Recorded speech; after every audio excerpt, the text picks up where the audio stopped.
आज मैं आपसे एक ऐसा प्रश्न पूछना चाहती हूँ जिसका उत्तर हम सब सोचते हैं कि हमें पता है, लेकिन सच यह है कि हम में से ज़्यादातर लोग इसका उत्तर जानते ही नहीं हैं। क्या आपने कभी सोचा है जो दान हम करते हैं वह सच में हमें पुण्य देता भी है या नहीं? क्योंकि बहुत से लोग जीवन भर दान करते हैं, मंदिरों में चढ़ावा चढ़ाते हैं, गरीबों को पैसे देते हैं, भोजन कराते हैं, फिर भी उनका जीवन अशांत रहता है, डर बना रहता है, कष्ट पीछा नहीं छोड़ते। तो प्रश्न यह नहीं है कि हम दान करते हैं या नहीं, प्रश्न यह है कि हमारा दान सच्चा है या नहीं।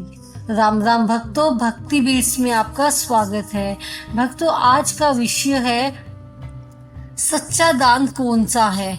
इस कथा को जानने के लिए हमारे चैनल को सब्सक्राइब करें और इस कथा के अंत तक बने रहें।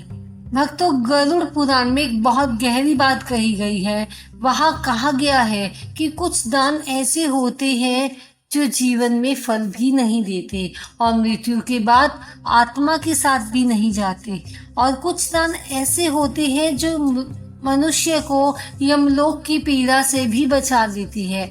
आज की यह कथा, आज का यह प्रवचन, आज का यह विचार इसी रहस्य को खोलने के लिए है।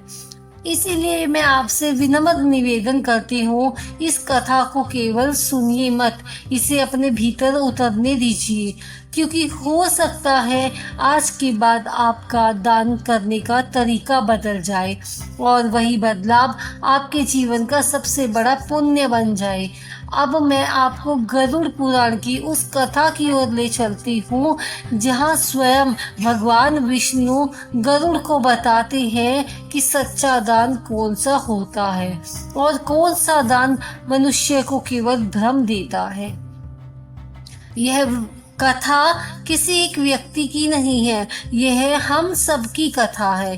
कल्पना कीजिए भक्तों, एक ऐसे मनुष्य की जिसने जीवन भर दान दिया, लेकिन मृत्यु के बाद जब उसकी आत्मा यमलोक की ओर चली गई तो उसके साथ उसका धन नहीं था, उसका नाम नहीं था, उसका मान सम्मान नहीं था, उसके साथ केवल उसके कर्म थे। और वही उससे पूछा गया, तुमने जो दिया वह प्रेम से दिया या अहंकार से दिया? यहीं से सच्चे दान की असली परिभाषा शुरू होती है। अब ध्यान से सुनिए, क्योंकि आगे जो होने वाला है वह केवल कथा नहीं है, वह आपके जीवन का दर्पण है। भक्तों, गरुड़ पुराण कहता है सच्चा दान वही है जो अहंकार को समाप्त करे, जो देने वाले को छोटा और पाने वाले को बड़ा बना दे, जो दान देने के बाद मन में यह भाव ना छोड़े कि मैंने दिया, बल्कि यह भाव जगा दे कि ईश्वर ने मुझसे दिलवाया। जब मनुष्य यह समझ लेता है कि वह केवल माध्यम है, करता नहीं, तभी दान शुद्ध होता है। एक कथा आती है कि गरुड़ पुराण की भावना से जुड़ी हुई एक राजा था, बहुत बड़ा दानी था। पूरे राज्य में उसके दान की चर्चा थी, लेकिन वह दान सभा में करता था ढोल नगाड़ों के साथ, घोषणा करवा कर। एक दिन एक साधु उसके दरबार में आया और बोला, राजन, मैं आपसे दान नहीं, एक प्रश्न पूछने आया हूँ। राजा ने कहा, पूछो। साधु ने कहा, जब आप दान देते हैं तो क्या आपके मन में यह विचार आता है कि लोग आपकी प्रशंसा करेंगे? राजा चुप हो गया। साधु ने कहा, यही आपका दान रोक रहा है। आपका दान दूसरों का पेट भर रहा है, लेकिन आपकी आत्मा को नहीं।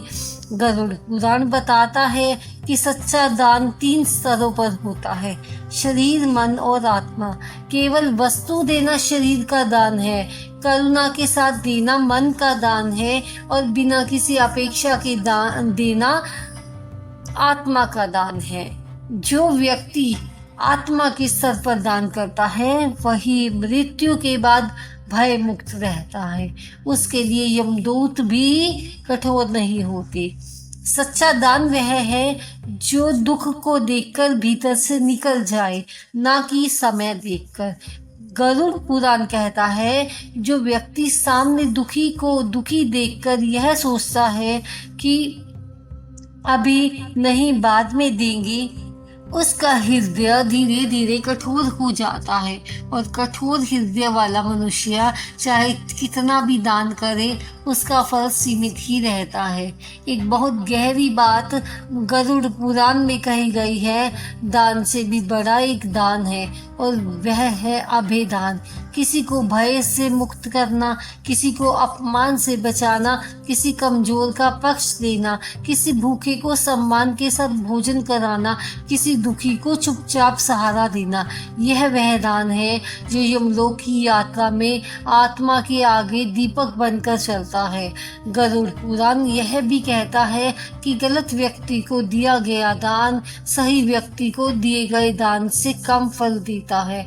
जो दान नशे, अहंकार, आलस्य या अधर्म को बढ़ाए, वह दान नहीं, अधर्म का सहयोग है। इसीलिए विवेक के बिना किया गया दान आत्मा को लाभ नहीं देता। अब उपाय की बात करें, क्योंकि केवल कथा सुनना पर्याप्त नहीं है।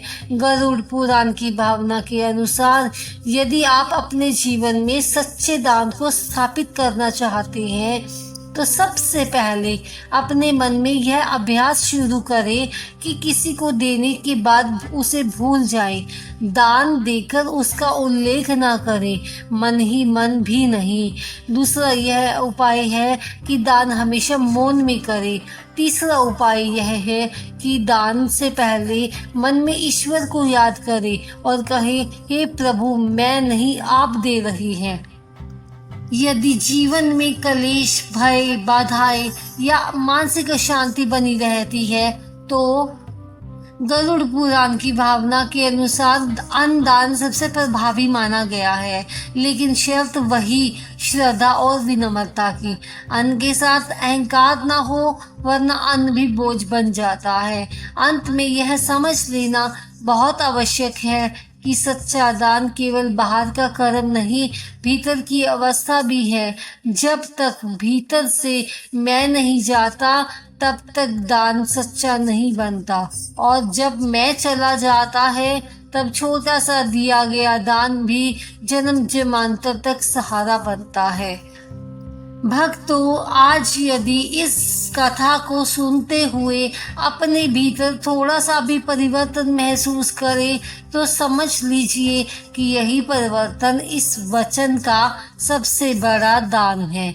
क्योंकि गरुड़ पुराण कहता है, जो ज्ञान बांटता है वह स्वयं सबसे पहले मुक्त होता है। भक्तों, अगर आज की यह कथा आपको पसंद आई हो, आपके हृदय में उतरी हो, तो हमें कमेंट में जरूर बताएं। इस कथा को अपने दोस्तों में, अपने प्रियजनों में जरूर शेयर करें।